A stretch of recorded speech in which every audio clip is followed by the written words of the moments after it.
Hello भाई लोग, कैसे हैं आप सब? ठीक है, तो आज हम लाए हैं एक क्वेश्चन जो कि एटॉमिक स्ट्रक्चर चैप्टर से मैंने उठाया, वो भी क्लास 12 फिजिक्स की। ठीक है, ओआईसी बोर्ड की है।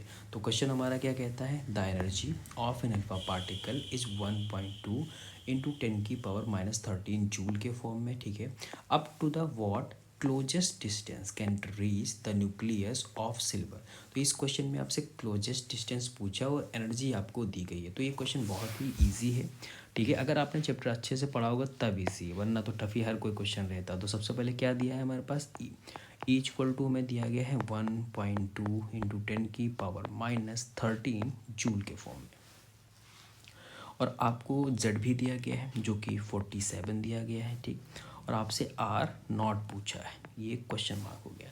तो आर नॉट का फॉर्मूला क्या होता है, तो यहाँ पर लिख लेते हैं के, फिर 2Z E² बाई में आपका होता है क्या, एनर्जी। ठीक, तो यहाँ पर बस वैल्यू पुट कर लेते हो, तुरंत आपका आंसर मिल जाएगा। तो आर नॉट इक्वल टू के की वैल्यू कितनी, 9 इंटू 10⁻9 के फॉर्म में, फिर इंटू में 2, फिर जेड आपको दिया गया है 47, इंटू में ई की वैल्यू 1.6 इंटू 10⁻19, और यहाँ पर उसका स्क्वायर हो जाएगा।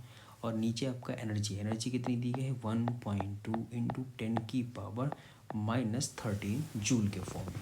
ठीक है, तो यहाँ पर इसको कैलकुलेट कर लेते हैं। तो आर नॉट इक्वल टू कितना आ जाएगा, 18। ठीक है, फिर इंटू में 47, फिर इंटू में 2.56, 1.6 का स्क्वायर करेंगे तो 2.56, फिर इंटू पावर, पावर को कैलकुलेट कर लेते हैं। तो 19 से कितना हो जाएगा हमारा, -38, और ये 9 और ये प्लस का 13 ऊपर जाएगा तो ये हो जाएगा +22। ठीक है, और नीचे हमारा आ जाएगा क्या, 1.2।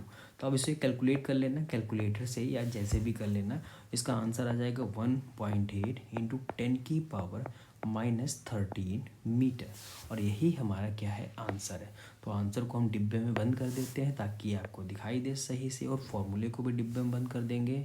ये फॉर्मूला याद रखने लग क्लोजेस्ट अप्रोच का। So thank you so much भाई लोग, अब मिलेंगे हम लोग नेक्स्ट क्वेश्चन में। Okay, bye.